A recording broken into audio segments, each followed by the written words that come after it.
नमस्कार, स्वदेश न्यूज की खास पेशकश मध्यकाल में आपका बहुत स्वागत है। मैं हूं आपके साथ ऋषभ राय। मध्यकाल में आज बात करेंगे मुख्यमंत्री डॉक्टर मोहन यादव के सफल 1 साल के कार्यकाल की। सीएम मोहन यादव के नेतृत्व में 1 साल में मध्य प्रदेश ने कई ऊंचाइयों को छुआ है। मुख्यमंत्री डॉक्टर मोहन यादव ने कई ऐसे बड़े फैसले भी लिए जिनकी तारीफ दूसरे राज्यों में भी की गई है, और इसलिए तो प्रदेश सरकार के 1 साल पूरे होने पर प्रदेश में 11 से 26 दिसंबर के बीच जन कल्याण पर्व मनाया जाएगा।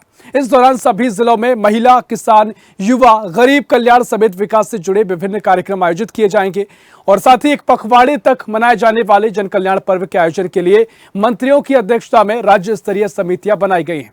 मोहन सरकार के 1 वर्ष पूरे होने के आयोजन के लिए प्रदेश में किसानों के लिए गठित समिति का अध्यक्ष किसान कल्याण और कृषि विकास मंत्री ऐदल सिंह कंसाना को बनाया गया है। इसके अलावा युवाओं से जुड़ी समिति के अध्यक्ष के नगरीय विकास और आवास मंत्री कैलाश विजयवर्गीय होंगे, जबकि महिलाओं से जुड़ी समिति का अध्यक्ष महिला बाल विकास मंत्री निर्मला भूरिया को बनाया गया है। इस पर्व के माध्यम से सरकार अपने 1 साल के कार्यकाल में किए गए कार्यों का लेखा जोखा जनता के सामने पेश करेगी। साथ ही आने वाले समय में जनता के कल्याण के लिए किए जाने वाले कार्यों की रूपरेखा भी पेश की जाएगी, और ये पर्व सरकार और जनता के बीच एक सेतु का काम करेगा। इस पर्व के माध्यम से सरकार जनता की समस्याओं को सुन सकती है और उनके समाधान के लिए कदम उठा सकती है, और ये पूरा 1 साल मोहन सरकार के लिए उपलब्धियों से भरा रहा है। सीएम के कई बड़े फैसले नजीर भी बने, और इसलिए प्रदेश में जन कल्याण पर्व मनाया जा रहा है। क्या कुछ ये पूरा पर्व रहेगा, कुछ कांग्रेस की भी प्रतिक्रिया रहेगी, लेकिन इस पूरे पर्व को लेकर क्या कुछ प्रतिक्रिया सामने आई है वो आपको सुनवा देते हैं। देखिए, भारतीय जनता पार्टी का लगातार प्रयास रहा 2003 से अब तक, जिस प्रकार से मध्य प्रदेश को बीमारू राज्य से निकालकर विकसित राज्य बनाने की तरफ हम आगे बढ़ रहे हैं। उसमें ये 1 वर्ष डॉक्टर मोहन यादव जी के नेतृत्व में मध्य प्रदेश ने जो चहुमुखी विकास किया है, और जितनी भी जन हितैषी योजनाएं हैं उनको लेकर हम 1 वर्ष बनाने जा रहे हैं, और जो भी हमारे हितग्राही भाई छूटे हैं उसमें 100% लोगों को लाभ मिले, इसके लिए बहुत सारे अभियान, सांस्कृतिक कार्यक्रम, जन जागरण और कई सारे अभियान लेकर इस समग्रता के साथ भारतीय जनता पार्टी की सरकार बनाने जा रही है। देखिए, जन कल्याण का अर्थ सीधा अर्थ होता है कि जनता का कल्याण हो। इनके राज्य में मैं ये समझता हूँ, ना तो दलित सुखी है, ना आदिवासी सुखी है, ना किसी छोटे वर्ग के लोग खुशी है, ना युवा रोजगार से लगा है, ना किसान को समय पर ना खाद बीज मिल रहा है, उसका जो फसल उसकी बेची गई है लेट उसकी तुलाई हुई और लेट उसके पेमेंट हो रहे हैं। कुल मिला के कोई खुश नहीं है, पर जनता का कल्याण हुआ कहाँ है। हाँ, उनने अपना साल पूरा कर लिया तो वो एक इवेंट के रूप में उसको मनाएंगे और अपने आका को प्रसन्न करने की कोशिश करेंगे मीडिया के माध्यम से कि देखिए हमने इतना सब कर लिया है, लेकिन कुल मिला के जनता सुखी नहीं है। जनता अगर सुखी होती तो आपने भी देखा होगा कि सत्ता के विरोध में बाई इलेक्शन कभी विपक्ष जीत नहीं पाता, और हमने एक विधानसभा चुनाव जीता, मंत्री को हराया, और एक में हमारा 90,000 वोटों का अंतर पड़ा। जीतते जीतते थोड़े से रुक गए हम। बावजूद इसके इन्होंने पूरे हथकंडे अपनाए थे, धन बल, बाहुबल और सत्ता का दुरुपयोग, सब कुछ किया था उन्होंने, तब भी विपक्ष जीता। इसका सीधा अर्थ है कि जनता आपसे खुश नहीं है। आप जन कल्याण योजनाओं का वर्ष मनाएं, कुछ भी मनाएं, जनता का कल्याण तो नहीं हुआ। तो आपने प्रतिक्रिया सुनी, जहां भारतीय जनता पार्टी सरकार का कहना है कि जो तमाम 1 साल बीता है उसमें तमाम तरीके से बड़े फैसले लिए गए, देश भर में चर्चा का फैसले विषय भी बने, और जो उपलब्धियां हैं अब उनको जनता के बीच पहुंचाया जाएगा। वहीं कांग्रेस के अपने सवाल है कि बाय इलेक्शन हुआ है प्रदेश में, अगर इतने काम हुए थे तो उपचुनाव में तो कम से कम बीजेपी को सभी सीटों पर जीत मिलती है। अगर कांग्रेस जीती है विजयपुर सीट पर तो इसका मतलब है कि जनता जानती है कि कुछ काम नहीं हुआ। ऐसे तमाम आरोप कांग्रेस ने लगाए। इसी पर हम चर्चा करेंगे। मेहमान हमारे साथ जुड़ गए हैं भारतीय जनता पार्टी से प्रवक्ता सत्येंद्र जैन हमारे साथ जुड़ गए। सत्येंद्र जी, बहुत स्वागत है आपका स्वदेश न्यूज में। और साथ ही कांग्रेस से प्रवक्ता रितेश त्रिपाठी हमारे साथ जुड़ रहे हैं। रितेश जी, बहुत स्वागत है आपका स्वदेश न्यूज में।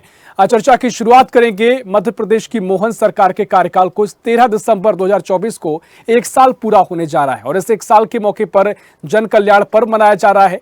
अब तमाम तरीके से हमने देखा कि इससे पहले जीतू पटवारी ने भी प्रेस वार्ता की और कहा कि तमाम सवाल पूछे जाएंगे, हिसाब मांगा जाएगा, लेकिन आप 16 तारीख से हिसाब मांगेंगे, वो 11 से ही शुरू कर रहे हैं पूरी अपने रिपोर्ट कार्ड पेश करने की प्रक्रिया। क्या कुछ आपका तर्क है और क्या कुछ आपके सवाल रहेंगे? दर्शकों को मैं नमस्कार करता हूं। और जैसा कि भारतीय जनता पार्टी का अभी तक का इतिहास रहा है, कोल कपोल कल्पनाओं वाला इनका इतिहास रहा है।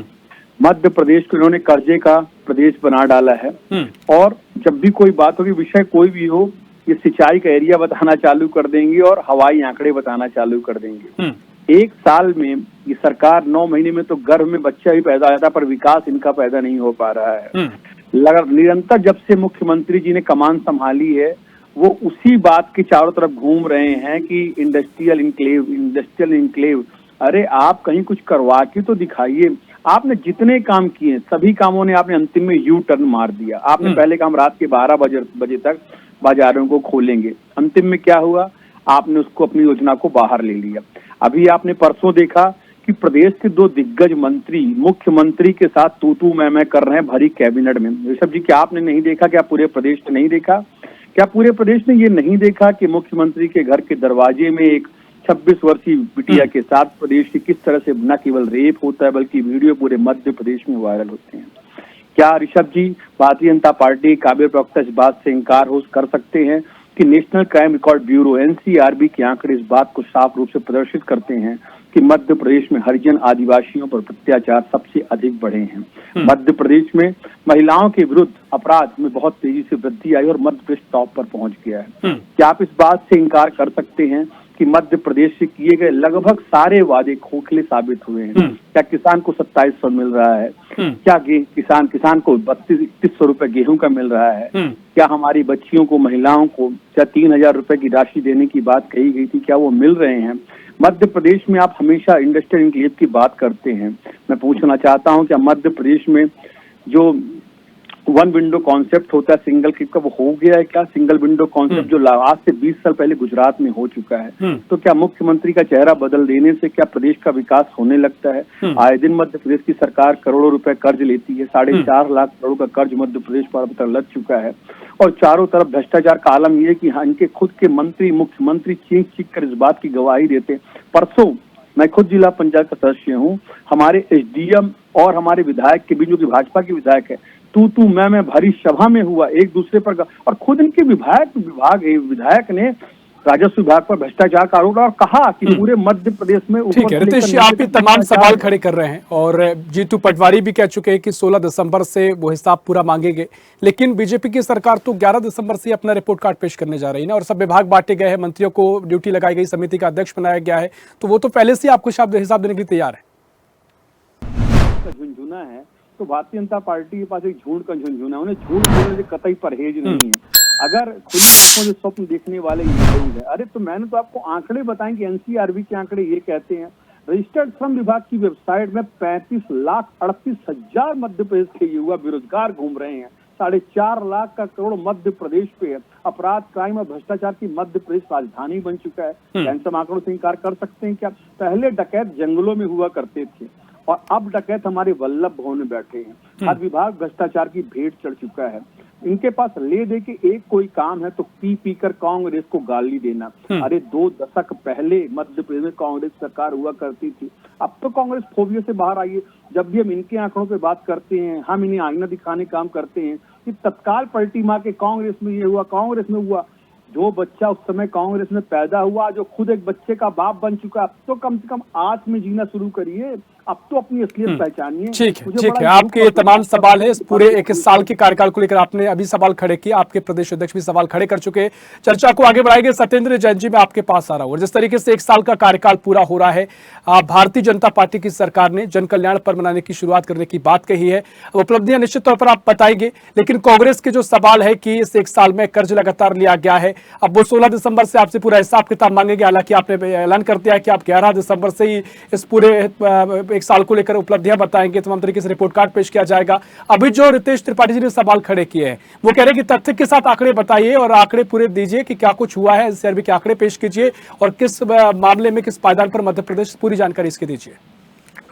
देखिए ऋषभ जी, हम भारतीय जनता पार्टी जन कल्याण का महापर्व भी मना रही है और 11 दिसंबर से शुरू हो जाएगा और 26 जनवरी तक हम करते रहेंगे। लगभग 1.5 महीने तक ये काम करने जा रहे हैं।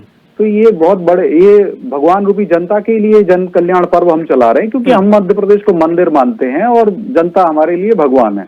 और जिस प्रकार से हमने काम किया है वो हम कर ही रहे हैं। और भारतीय जनता पार्टी को वही जनता तो आशीर्वाद दे रही है। 25 साल हो जाएंगे कांग्रेस विपक्ष में बैठी हुई है। अभी मैं चाहता हूं कि कांग्रेस रचनात्मक विपक्ष की भूमिका निभाए, लेकिन रचनात्मकता तो बची नहीं है। कांग्रेस के नेतागण ही स्वयं में गाली देने की पावर ऑफ अटॉर्नी नीचे तक बांट रहे हैं। आपने देखा है कल रतलाम नीमच मंदसौर वाला एक वीडियो आया हुआ है, अभी इंदौर में ही जो था, हर जगह पे कांग्रेसी नेताओं का। मैं ये कह रहा हूँ इतनी मतलब आपस में एक दूसरे के भाई, अपन हिंदुआ सहोदरा सर्वे, मैं तो कहता हूँ हिंदुस्तान के सभी लोग हमारे भाई हैं, और जैसे रितेश जी बैठे ये भी हमारे भाई हैं। हाँ। लेकिन कांग्रेस में आपस में ही भाई भाई खून के प्यासे हो जाते हैं, ये भी हमने देखा है। मैं बात आऊं सीधा विकास के ऊपर, जो हमने जनता के लिए जो काम जिम्मेदार है मध्य प्रदेश की जनता के लिए, हाँ। और जनता हमें बार बार चुन रही है, इसका मतलब ये है कि भारतीय जनता पार्टी एक सही दिशा में काम कर रही है, और बार बार 25 साल से भारतीय जनता पार्टी में विश्वास दिखाया है उस जनता ने, और हमें बार बार अवसर दे रही है, सेवा का माध्यम दे रही है। तो ये बात है। और एक साल जो हमारे यशस्वी मुख्यमंत्री डॉक्टर मोहन यादव जी का है, वह बेमिसाल है। एक साल बेमिसाल मेरी तरफ से स्लोगन है कि एक साल बेमिसाल है। जिस प्रकार से उन्होंने जन कल्याण का कीर्तिमान स्थापित कर रहे हैं, जिस प्रकार से आर्थिक नवाचार के कीर्तिमान स्थापित किए, सोचिए लगभग 1972-73 में एक निर्णय था जिसके आधार पर वो समय कांग्रेस की सरकार थी, उन्होंने निर्णय किया था, और दिग्विजय सिंह जी भी रहे मुख्यमंत्री, वो सभी रहे। लेकिन मैं कहता हूं कि उन्होंने उसको देखा, और वह जो इनकम टैक्स होता है वो सरकार भरती थी, सारे मंत्रियों का, मुख्यमंत्री का, विधानसभा अध्यक्ष जी का, और जो मुख्य सचिव, प्रमुख सचिव, विधानसभा के जो सचिव होते हैं उनका, ये सारा का सारा एक निर्णय मुख्यमंत्री जी ने लिया आर्थिक नवाचार का। मैं कहता हूँ ये छोटा निर्णय, उससे करोड़ ज्यादा 5-10 करोड़ रुपए की लाभ होगा, लेकिन अर्थस्य मूलम उत्थानम का एक बहुत बड़ा मंत्र है जिसको कि मुख्यमंत्री जी ने पहचाना। और मैं कहता हूं कि वो आज के वर्तमान युग के महाराजा विक्रमादित्य की भांति कुशल प्रशासन कर रहे हैं मध्य प्रदेश का। जिस प्रकार से महाराजा विक्रमादित्य ने सड़कें बनाई थी, तालाब बनाए थे, जल संवर्धन किया था, और कृषि क्षेत्र का उन्नयन किया था, व्यापार वाणिज्य को बढ़ाया था, शिक्षा को बढ़ाया था, स्वास्थ्य को बढ़ाया था, और संस्कृति वत्सल थे। तो संस्कृति में भगवान राम का जो मंदिर है अयोध्या का, वो भी उन्होंने बनाया था, और महाकाल में भी उन्होंने उन भगवान शिव के उपासक भी थे वो। तो उसी बात को, उसी संस्कृति वत्सलता के धर्म को आगे बढ़ाते हुए डॉक्टर मोहन यादव जी भी हैं, जो 1.5 दर्जन से ज्यादा लोग बन रहे हैं। भगवान श्री कृष्ण का श्री कृष्ण पाथे बन रहा है वहां का, हर जगह पे आप देखिए जो संस्कृति उन्नयन, जो हमारा सनातन सभ्यता है, संस्कृति, उसका उन्नयन कर रहे हैं। साथ ही साथ आप देखेंगे जब उन्होंने शपथ ली उसके पहले लगभग 45 लाख हेक्टेयर की भूमि सिंचित थी, आज वो 50 लाख हेक्टेयर से ज्यादा हो गई। और आगे का लक्ष्य भी है कि हम कैसे 65 लाख हेक्टेयर करें, और अब तो हमारा लक्ष्य है कि हम 1 करोड़ हेक्टेयर तक हम लेके जाएं। चर्चा जब हमने शुरू की उससे पहले कुछ प्रतिक्रिया आपने सुनी होगी सत्येंद्र जी। कांग्रेस का कहना यह भी है कि आप जैसा कि आप कह रहे हैं कि लगातार हम पे जनता पर भरोसा कर रही है, जीतते हुए आ रहे हैं। तो कांग्रेस के प्रवक्ता ने कहा, जो प्रतिक्रिया आपने सुनी होगी, वो कह रहे हैं कि अभी बाय इलेक्शन हुए, बाय इलेक्शन में कांग्रेस का जीतने दर्शा रहा है। जब भी किसी की सरकार होती है तो उपचुनाव में अमूमन सरकार की जो पार्टी होती है उसी की जीत होती है, लेकिन कांग्रेस की जीत बता रही है कि जनता को पूरा पता है कि क्या कुछ काम हुआ है, बीजेपी पर भरोसा नहीं रहा है, इसलिए कांग्रेस को चुना गया है। देखिए, एक विधानसभा ठीक है, हमें जो जीते हैं वो, और उस बात को स्वीकारते हैं। कुछ मत अंतर ऐसा तो नहीं कि हमें मत नहीं मिले, हमारा पहले से मत प्रतिशत बढ़ा, और अगर इतना ही ज्यादा इनका अच्छा रहा होता तो ये बुधनी में भी जीत जाते, ये अमरवाड़ा में भी जीत जाते। और अभी भी इनके देखिए 66 विधायक थे, उसमें से 3 विधायक कांग्रेस पार्टी की जीतू पटवारी जी का आंखों का काजल चुरा ले आए, और फिर जीतू पटवारी जी और उमंग सिंगार जी सोते रह गए, जो कमलनाथ जी के समय 2.5 दर्जन से ज्यादा विधायक चुरा लाए थे। तो मैं ही कहता हूं कांग्रेस अपनी गलतियों को नहीं देखती है। आज भी मैं कहता हूं अगर कांग्रेसी विधायक छोड़ के चले जाएं, राजेंद्र भारती जी बात कर रहे हैं, मिल रहे हैं, या अभी अशोकनगर के विधायक जी सिंधिया जी के पैर छूते हुए नजर आ रहे हैं, या और भी जो कांग्रेसी विधायक हैं, तो मुझे लगता है कांग्रेस को अपनी संगठन क्षमताओं को बढ़ाना चाहिए। अन्यथा यह बात है कि अब तो हमारे तो 163 विधायक हैं, उसके बाद भी कांग्रेसी विधायक कांग्रेस छोड़ रहे हैं, तो ये सिंक एंड डाई कंडीशन है कांग्रेस के लिए, चुल्लू भर पानी में डूब मरने वाली बात है। इसको प्रतीक के तौर पर लिया जाए तो ये कांग्रेस की स्थिति है। और हम तो कहते हैं कि जो कमी रह गई, असफलता एक चुनौती है, स्वीकार करो, क्या कमी रह गई, सोचो और सुधार करो। तो हम सोच रहे हैं सुधार करके, समीक्षा करके, निसंदेह आगे देखिएगा विजयपुर में भारतीय जनता पार्टी को जनता देगी। स्वीकार करती है कि जो भी कमी रह गई है उस पर बीजेपी मंथन करती है, अगर कोई भी कमियां स्वाभाविक रूप से रहती है उस पर काम किया जाएगा, खुद स्वीकार वो कर रहे हैं। लेकिन साथ ही तमाम तरीके से वो कह रहे हैं कि कांग्रेस को अपने संगठन पर काम करने की बहुत जरूरत है। कांग्रेस की हालत अभी लगातार जिस तरीके से देखी जा रही है, संगठन में ही कई बार तो फूट देखने को मिलती है, और साथ ही जिस तरीके से अब 1 साल की उपलब्धियों का जिक्र बीजेपी कर रही है उसमें तमाम फैसलों का जिक्र किया जाएगा। कहा कि मुख्यमंत्री बनते से ही लाउड स्पीकर पर जो अनियंत्रित प्रयोग पर प्रतिबंध की बात कही गई, खुले में मांस मछली को लेकर प्रतिबंध लगाया गया। इसके अलावा सनातन संस्कृति के जो मार्ग पर सरकार चल रही है, लगातार वो दावे करते हैं, चाहे कृष्ण पाथी की बात हो, लगातार ऐसे और भी फैसले लिए गए। तो ये सारी चीजें तो बीजेपी की सरकार पेश करेगी, जो कि उन्होंने किए हैं। हो सकता है कि आपके तमाम आंकड़े रहते हैं, विपक्ष में आप आपके अपने तर्क हो सकते हैं।